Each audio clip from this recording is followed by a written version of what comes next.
Hi, I'm Sophie Carter, and I used to believe that family meant something.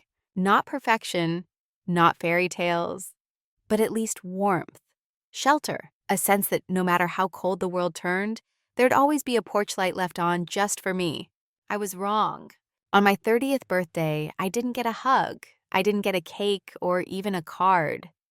What I got was a suitcase by the door already packed. A silent eviction wrapped in the hum of the kitchen heater. No, thank you. No explanation. Just one cold sentence from my father. Dan, you're too old to be freeloading. What they didn't say was louder, that I'd been paying the utilities for 6 years, that my name was on the mortgage, that the fridge was full because I kept it that way. But facts don't matter when people have already decided you're expendable. I used to think the worst part would be getting kicked out, but it wasn't. The worst part was realizing it had been building for years, and I had been too busy holding the family together to notice the cracks beneath my feet. That night, I pulled into the driveway of the house I grew up in, our old place off Forest Hills just outside Portland. The sun was already setting, dragging long shadows across the lawn and turning the peeling siding of the house a tired kind of gray. The early autumn air had that bite it always carried, where the wind slides down your collar, like a secret you didn't ask to hear. In the passenger seat, a small white box rested against my tote bag. I'd picked it up on the way home from the office. $20, vanilla frosting. A crooked happy birthday. Sophie, written by a teenager too bored to care I hadn't corrected him. It was the only gift I knew I'd get today, from me to me. The porch light flickered as I stepped inside. The house smelled like overcooked meatloaf and reheated mashed potatoes. Not bad, not good, just tired, the same kind of tired that sits in the bones of a place long past pretending it's a home. I hadn't even taken off my coat when Dan's voice cut through the hallway like a blade. "You're late!" I set the cake on the counter, the plastic bag crinkling too loud in the silence. "Worked late," I said, pulling my sleeves down. "Had some reports to finish." No apology. Just the facts I'd learned that tone a long time ago. The one you use when apologies don't matter, because they've already made up their mind. My mother. Leela didn't say a word. She stared at her plate like it had offended her, fingers trembling slightly as she smoothed the napkin in her lap. She never looked up. That was her way. Dan grunted and poured another inch of whiskey into the chipped glass he used for everything from morning juice to late-night blame. I hung my coat and sat. Dinner began like it always did, cutlery, scraping ceramic glasses, clinking one forced cough every now and then to remind the silence.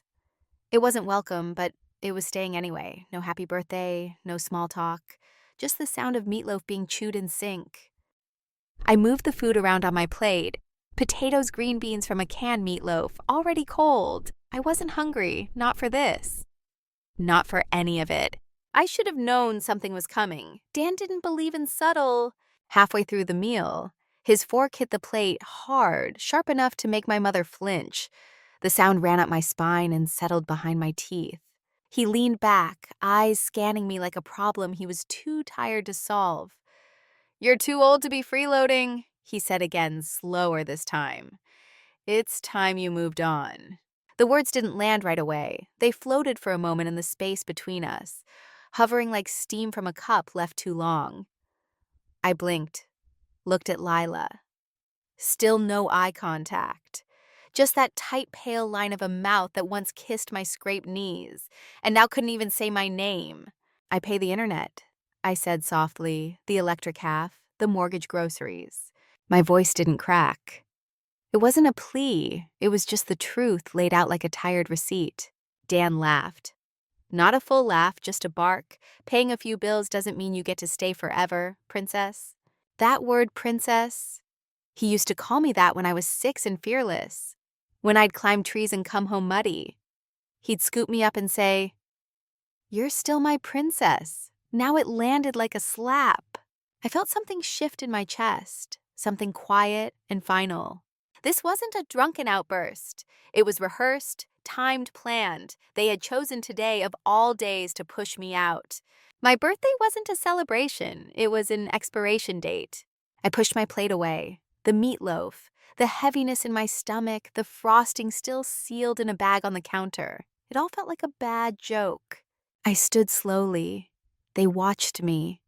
Maybe they were waiting for a reaction, a tear, a breakdown, something that would justify their decision. Instead, I nodded just once. Got it, I said. Dan smirked like he'd won a bet. Lila still didn't speak. I walked past the cake on the counter. The plastic handle had stretched, leaving a dent in the soft cardboard lid. One candle was missing. Maybe it fell out in the car. Maybe it never mattered.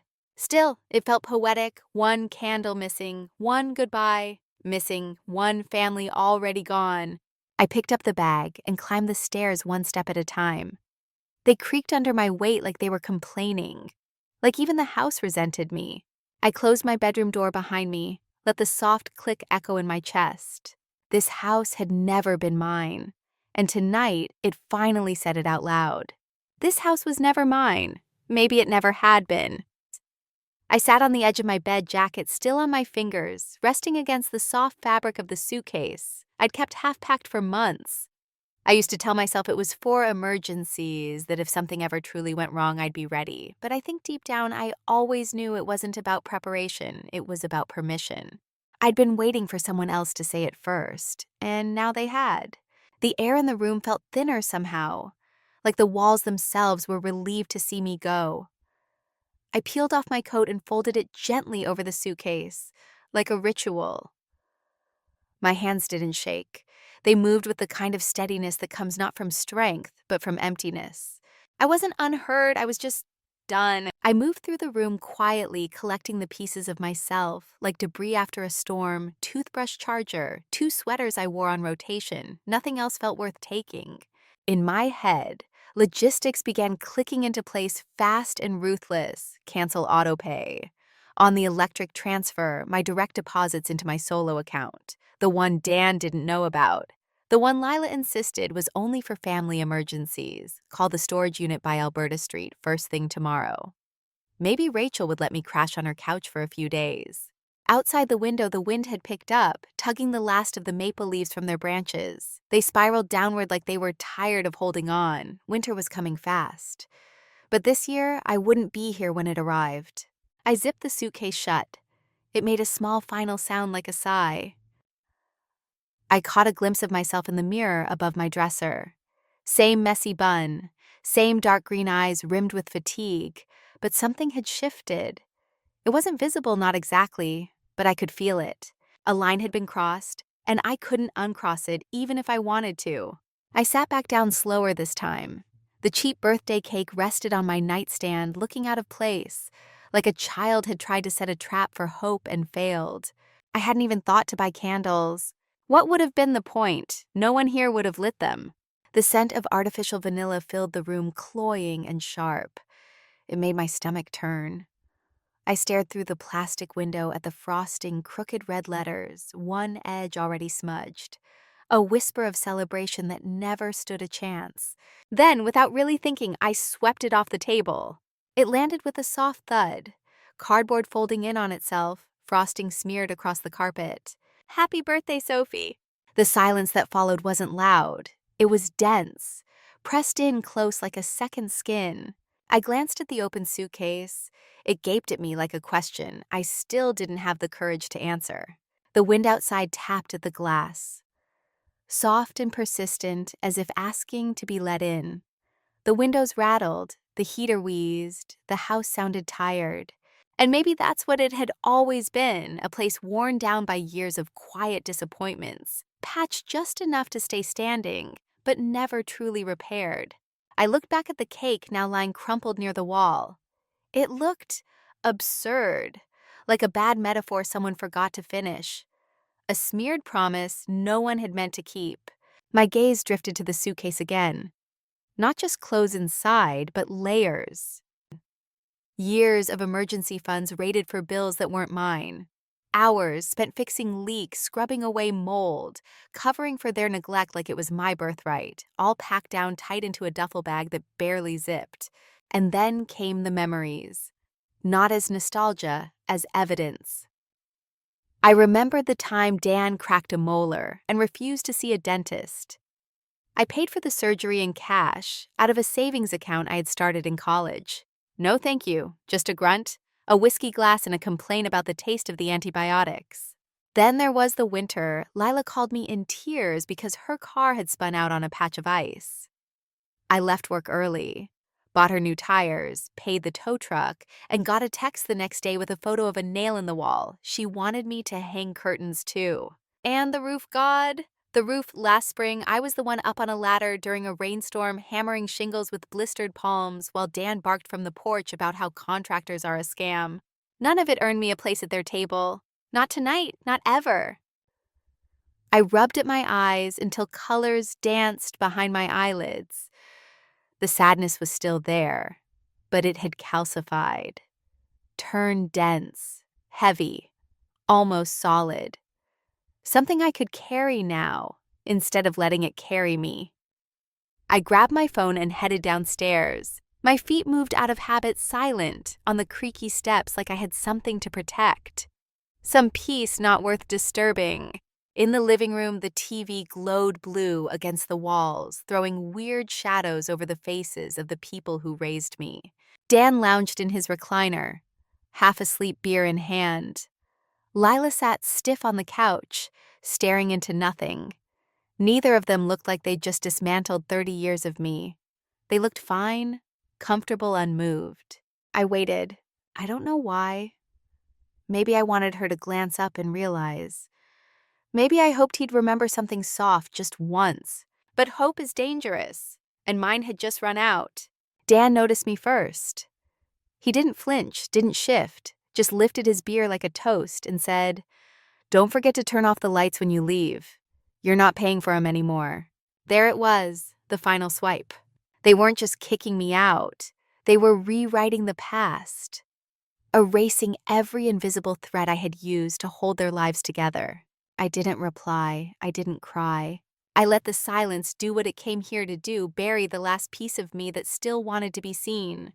Then I turned, climbed the stairs slower this time. Not because I was tired, but because something inside me had shifted from sprint to surrender. When I reached my room, I closed the door with both hands, gently, as if sealing something shut for good. The air was still stale. The carpet still carried the faint stain of old coffee and bad decisions, but it was quieter now. I pressed my palm against the wood, not to brace myself, but to say goodbye. Not just to this house, but to the girl who kept trying to earn her place in it. I didn't plan for revenge. Not really. There was no master scheme, no boiling rage waiting to explode, just the slow, patient undoing of something that had held me hostage for too long. I reached under the bed and pulled out my laptop, the same one I used to pay bills at midnight book medical appointments. They never showed up for and order groceries when their fridge ran dry because Dan had gambled the food money again. The screen glowed to life, soft and sterile, a kind of artificial calm. My fingers moved like they'd done this 100 times because they had. Electricity, water, gas, all in my name, all stacked neatly in the corner of a life that no longer belonged to me. I hovered over the first cancellation screen. Just one click, just one moment of hesitation, but then click. Electricity canceled. Water gone, gas terminated. Each click felt like slicing a thread that had wrapped itself around my ribs, pulling tighter with every year I stayed. This wasn't an act of destruction. It was an act of survival. I moved to the next screen, the joint bank account my mother had insisted we keep just in case. In case of what? In case. I finally woke up and realized this family never planned to give anything back. I transferred every remaining dollar into the private account I had opened quietly months ago when something in me, small but stubborn, started whispering, they might never love you the way you love them. Transfer complete. Next, cable and internet. I thought about how often I'd come home to find them scrolling through TV dramas, binging murder mysteries, or courtroom reruns, while I worked 2 jobs to keep their comforts intact. I canceled both with a flick of the wrist. Cancel, cancel, cancel. Netflix, Hulu, Amazon Prime, even my Spotify family plan, because of course they were on that too. The profile names popped up like ghosts: Dan's Picks, Lila's Lounge Family Movie Night, We hadn't had a family night since I was in high school, and my mother still remembered my birthday without needing a calendar reminder. Delete account disconnect device, remove household access. My heart didn't race. My hands didn't shake. The quiet inside me was deeper than fury. It was something more dangerous. Clarity. Then came the insurance policies. Auto home health. My name had covered more than just the bills. It had covered their mistakes. Dan's aging pickup. Lila's rusted-out sedan. All tucked neatly under my plan because you're so responsible, sweetheart. Remove vehicle. Remove driver. Remove every version of myself that had learned to carry other people's weight while pretending it wasn't crushing me. By the time I closed the last tab, the room felt different, lighter, sharper. Like the air itself had noticed I wasn't here to serve anymore. This wasn't vengeance. This was closure. This was reclaiming oxygen. Downstairs, the laugh track of a sitcom echoed faintly through the walls. I wondered how long it would take for them to notice. Maybe they'd flip a switch and assume the bulb had blown. Maybe Lila would call the bank and ask why the card kept declining. Maybe they'd blame each other. That part didn't matter anymore.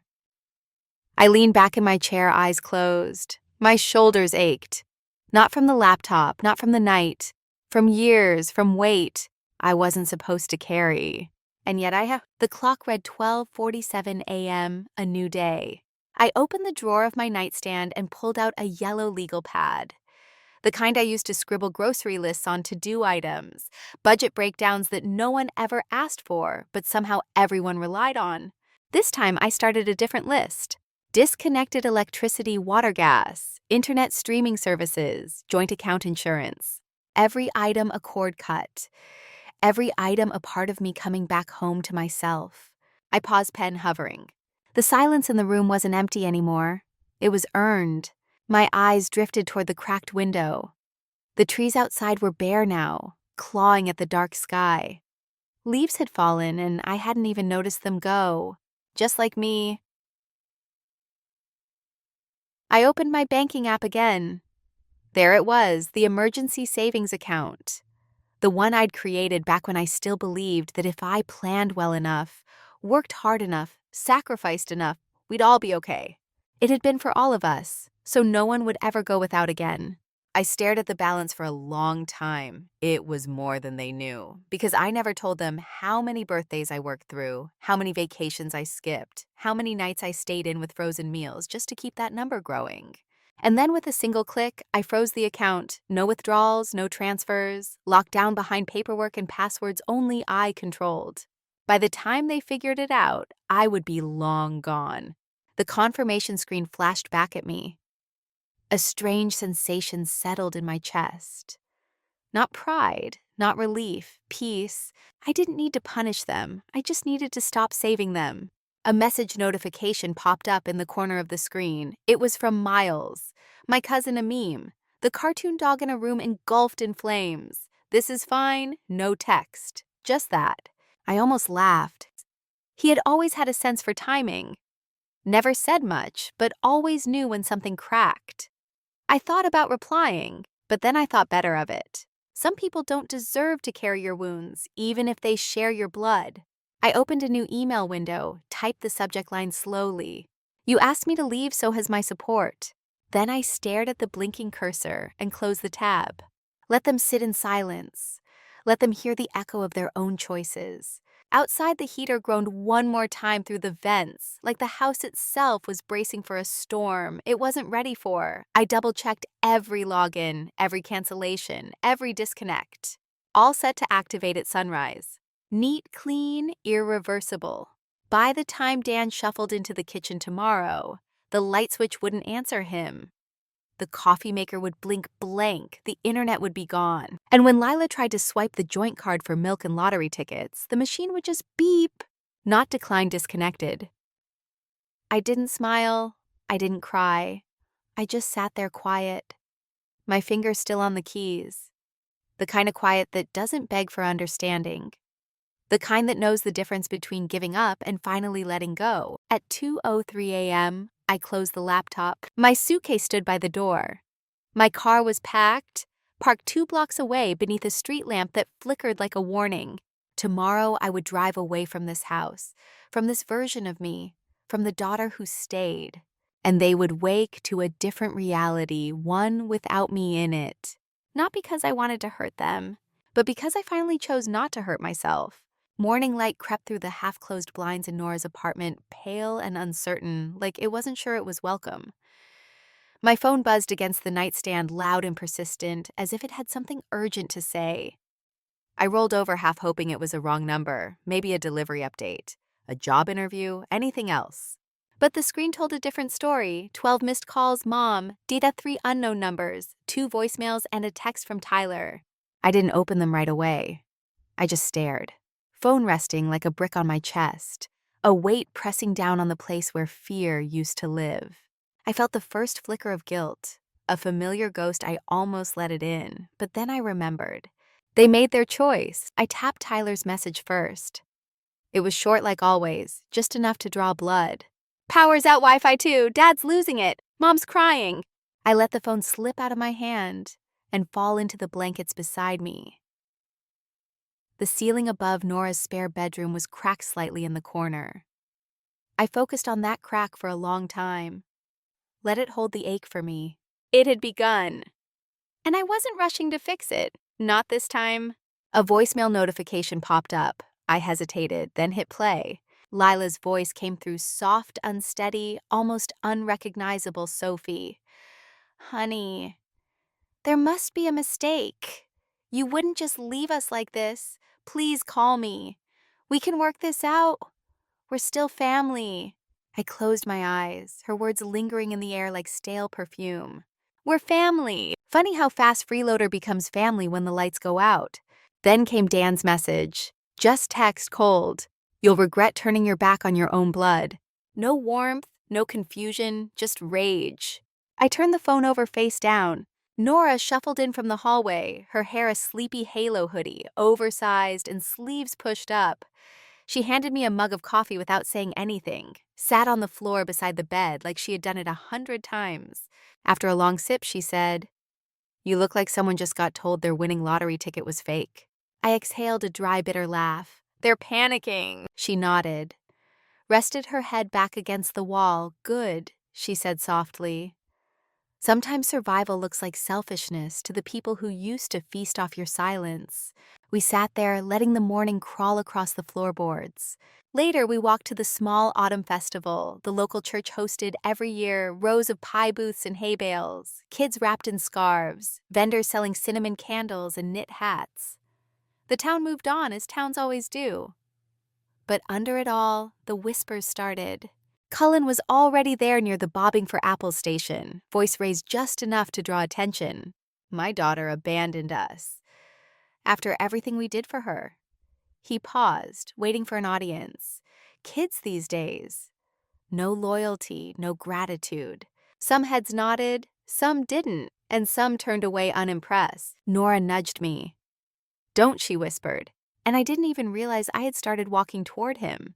I stopped. Breathed, let him perform, let him bask in his story, unaware that the town had already begun stitching together a different version.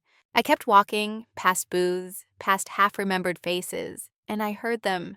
She used to work 2 jobs, didn't she? Didn't she pay their mortgage for years? She moved back in when Lila got sick, I remember that. The tide was shifting slowly, like ice melting off old truth. The town remembered things Cullen hoped they'd forget. And they were starting to connect the dots. That night back at Nora's, I sat by the window while messages from friends came in, updates, photos of the house, porch light off newspapers piling up on the steps. Someone said they saw Dan yelling at the electric company rep in front of their mailbox.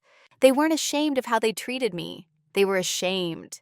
They couldn't keep it hidden anymore. As the sun slipped behind the trees, painting the rooftops in purple shadow, I stood by the window and stared in the direction of the house that had once been mine. I didn't miss it, but I mourned what I had tried to make of it. I let the ache wash over me, and then I let it go. Life outside that house kept moving. The world didn't pause to honor the grief I'd buried under loyalty. I scrubbed Nora's kitchen, updated my resume, made dinner, ordinary things. But they felt sacred, like I was building something brick by brick that no one could knock down this time. Until the guilt tried to claw its way back in. A text from Lila mid-morning. After everything we did for you, this is how you repay us. Your dad isn't eating. He hasn't slept in days. It hit low like it always did. Images surfaced, soft ones, my 7th birthday, when Dan made pancakes shaped like hearts. That time Lila and I danced barefoot in the living room while it rained. The memories were real, but they weren't the full story. Still, my stomach twisted, and that's when the phone calls started. Aunt Marcy. You know his heart isn't strong, Uncle Phil. She's fragile. Sophie, this could kill her. No one asked how I was. No one cared why I left. Just demands, just shame. Another text buzzed through, this time from Tyler.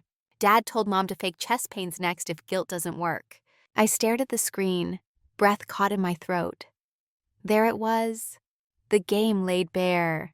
This wasn't about love. It was about control. They didn't miss me. They missed access. I dropped the phone on the coffee table, curled up on the couch. Let the guilt crash over me, heavy and gray. Let it whisper lies until I saw them for what they were. Because this wasn't the first time I'd bent myself into pieces to be loved, but it would be the last. That night when Nora came home and asked, "You okay?" I didn't say yes, I didn't lie. I just nodded, because I was getting there. After she disappeared into the kitchen, I picked up my phone, opened my contacts. Cullen Lila. Marcy Phil, every number that had ever demanded more of me than it offered in return. Delete, delete, delete. Not out of anger, out of mercy. For myself, I opened my settings. Blocked every call, every text, every door back into that house of ghosts. And then I breathed. Not the kind of breath that makes the pain vanish, but the kind that says you survived one more day. Tomorrow would come, with its doubts, with its battles. But tonight, I had claimed something back. Not revenge, not power. Myself. The cursor blinked like a heartbeat on the screen. My breath slowed, but my hands didn't shake. Not this time. This wasn't rage typing. This wasn't some emotional spiral, flinging pain like shrapnel. This was a reckoning. Measured clear, undeniable. I uploaded the first image, a utility bill in my name, dated 2 years back. Electricity, water, gas line, after line of evidence. Then came the mortgage statements, monthly deductions from my account. Even in months when Dan had still been working, still swearing they'd get ahead next year. I added the screenshots, text threads about repair costs, my emails to landlords, receipts for shingles and insulation I'd paid for in cash because credit was maxed. Each file I added wasn't just proof, it was weight, the kind of weight that breaks through even the thickest layers of small-town denial. The post was quiet. No rage, no theatrics, just the truth. My name is Sophie Carter. For over a decade, I kept the house running that my parents now claim I abandoned. I paid the bills, I repaired the roof, I skipped vacations and self-care to keep them afloat. And then they asked me to leave on my birthday. Not with gratitude, with silence. This isn't revenge. It's clarity. You can believe what you want, but I know what I lived and I'm finally done pretending it didn't happen. I hit post. For a second, nothing happened. Just the quiet hum of Nora's fridge in the next room, the tap-tap of raindrops against the window. Then the comments started. First just a few. Wait, you paid their mortgage? I always wondered how they managed to keep the lights on. I remember seeing you at the diner, double shifting last winter. Then more dozens, then hundreds. Screenshots being shared, people tagging others. Local moms, teachers, store owners. Some apologetic, some furious, some simply stunned. Turns out, people had noticed more than I thought. Turns out I wasn't invisible, just too quiet for too long. Cullen's post, his pray for us. Pity plea was now being pulled apart in the comment threads like wet tissue. Someone pointed out the timeline didn't match. Someone else remembered the day I fixed the front steps alone while he watched football inside. It didn't take long before Vera's friends went quiet online. It didn't take long before the tone shifted from poor parents to what kind of parents do this. Nora walked in with a bowl of reheated soup, set it beside me, and looked at the screen.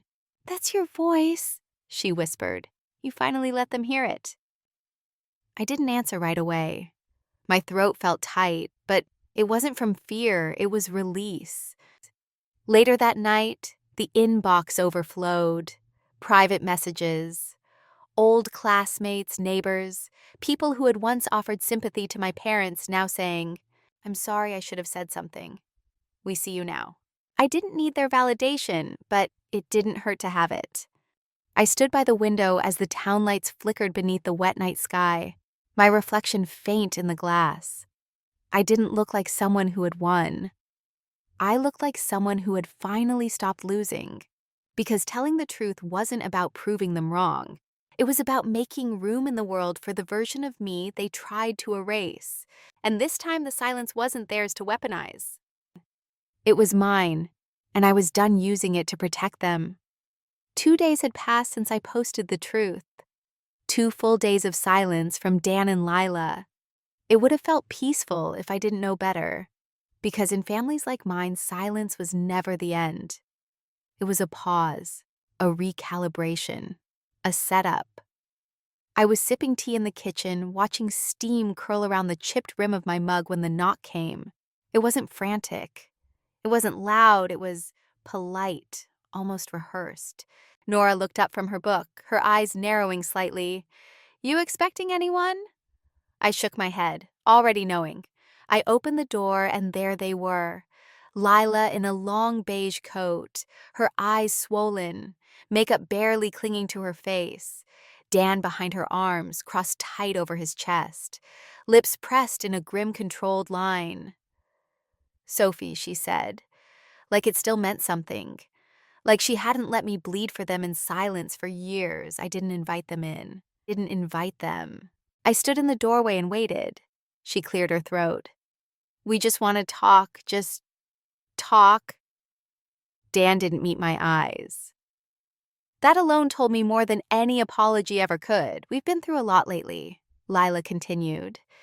"This has all gotten so messy, and it's not how I wanted things to go. Not how she wanted it to go. Not wrong, not hurtful, not cruel, just messy. Then maybe you shouldn't have lied," I said quietly. Dan's jaw twitched. "You made us look like monsters." "You made yourselves look like monsters," I replied. "All I did was show people the receipts." Lila reached out like she might touch my arm, but I stepped back. Not out of malice, out of preservation. "We were scared," she said. "Scared of losing everything.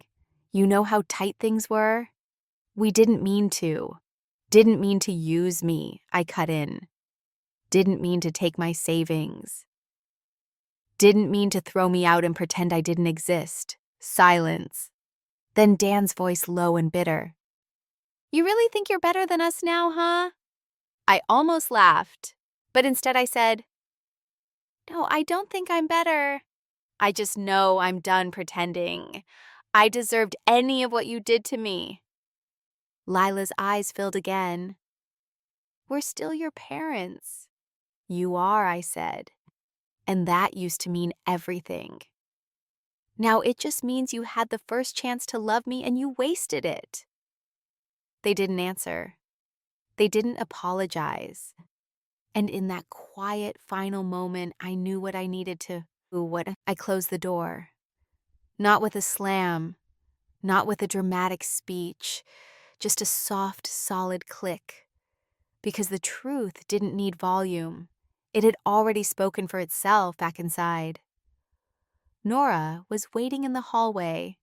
"You okay?" I nodded. Not because it didn't hurt, but because it no longer broke me. That night I sat by the window again. Same spot, same street, same small town that had once watched me vanish into silence. But this time something had shifted, not in the town, in me. The people who once ignored me now nodded in acknowledgement. Those who judged now whispered apologies, too soft for me to catch and too late for me to care. A few days later, an envelope arrived, no return address. Just my name written carefully in blue ink. Inside was a card, simple blank except for one typed sentence. Some people don't survive the storm, others become the storm. There was no signature.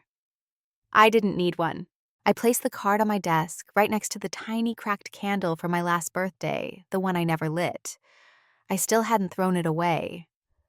Not because I clung to the memory, but because it reminded me what I'd overcome.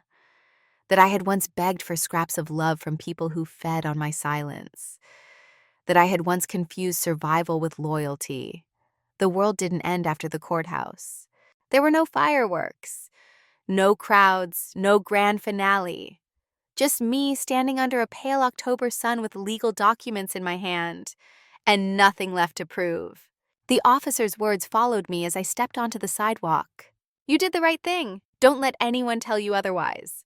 I held on to that sentence like a thread leading me back to myself. As I drove back to Nora's apartment, windows down, wind curling through my hair, something began to shift. Not suddenly, not dramatically, but gently. Like breath returning after being held too long. I had imagined that walking away would feel like falling, but it didn't. It felt like rising. Later that night, Nora made us soup and lit a candle on the windowsill. We didn't talk much, didn't need to. She handed me a chipped bowl and a quiet smile. That's what healing looks like sometimes. Not grand gestures, but being handed a bowl of something warm in a place where you're not asked to explain your existence. In the following weeks, I started building something new. I found a studio apartment tucked behind a bookstore 2 towns over. It had a creaky floor, a leaky faucet, and a window that faced the alley. But it was mine. Every piece of secondhand furniture I dragged inside felt like a declaration. This space doesn't owe anyone anything, and neither do I. I picked up shifts at a small community cafe. Slow mornings, strong coffee. Quiet regulars who smiled without asking about my past. It wasn't glamorous, but it was peaceful, and peace I was learning was worth everything. One rainy afternoon, I unpacked a small box I hadn't touched since the day I left. Inside was the cake topper from my birthday, the broken one. The one with the single candle I never got to light. I almost threw it away, but instead, I placed it on a shelf above my desk, next to a sticky note where I'd scribbled a phrase that kept me going. Survival isn't selfish, silence isn't love, because somewhere along the line, I had been taught that being quiet was how you showed care, that enduring was proof of worthiness, that if you gave enough, swallowed enough, forgave enough, maybe one day you'd be allowed to matter. But that was never love. That was control dressed as duty. I used to think my story was about betrayal, but it wasn't. It was about awakening. I wasn't the villain in their narrative. I just stopped playing the supporting role in a story that asked me to disappear. And now as I stood by my window watching the wind drag golden leaves down the empty street, I whispered a truth I finally believed. Family is not who demands the most from you, it's who protects your peace, even when they don't understand it. So to the woman hearing this, the one who's held everything together until her hands bled, the one who's been called selfish for wanting a life of her own, the one who wonders if leaving means failing, let me tell you this. You're not cruel for choosing yourself. You're not wrong for walking away. You're not broken just because you no longer fit into their version of love. Sometimes the bravest thing you can do is stop showing up for people who only love you when you're useful. You don't need permission to start over. You just need truth and a quiet room to breathe in it. So take the first step, whatever it looks like. Pack the bag, say the hard goodbye, block the number, or maybe just sit still and let the guilt pass without giving it a seat at your table. You don't owe anyone the pieces they shattered in you. You owe yourself the peace they could never offer. And when the silence finally comes, you'll realize it's not empty. It's yours. No more calls laced in guilt. No more texts that asked for forgiveness, but never offered accountability. No more trying to stitch together a family out of scraps and silence. I was free, and freedom I realized was not loud. It didn't come with a parade. It came quietly like breath returning after years of holding it. The first week in Nora's apartment was simple. Peaceful, I made coffee in chipped mugs. folded laundry without being told I missed a spot, walked to the corner store without calculating who might need me when I got back. The absence of obligation felt almost awkward. At first, I didn't quite know what to do with the space where resentment used to live. One morning, I sat at Nora's tiny kitchen table, the light filtering through yellowed blinds, laptop open, and that's when I saw it. A listing downtown, nothing glamorous. An old red brick unit with a rusting mailbox and windows that looked like they wept when it rained. But it called to me. I signed the lease by noon. I didn't tell anyone. Not because I was hiding, but because this choice was sacred, mine. When I handed Nora the lease papers, she smiled and handed me a mug. "To new beginnings," she said softly. I lifted it toward hers, to finally choosing myself. The weeks that followed blurred in soft golden tones. I bought furniture, secondhand pieces with scratches and stories, a coffee table with a chipped leg, a sun-faded sofa that someone once loved deeply. Every piece I added wasn't perfect, but it was chosen by me. I painted the walls a soft blue, the color of open skies, the color of breath. And at night, I sat by the window watching the town pulse gently in the dark, not waiting for drama to return, not bracing for the next storm, just being. And somewhere in those quiet nights, the silence that used to scare me became sacred. It no longer reminded me of what I lost. It whispered of what I had found. One Saturday, while unpacking the final box, I found it, tucked at the bottom.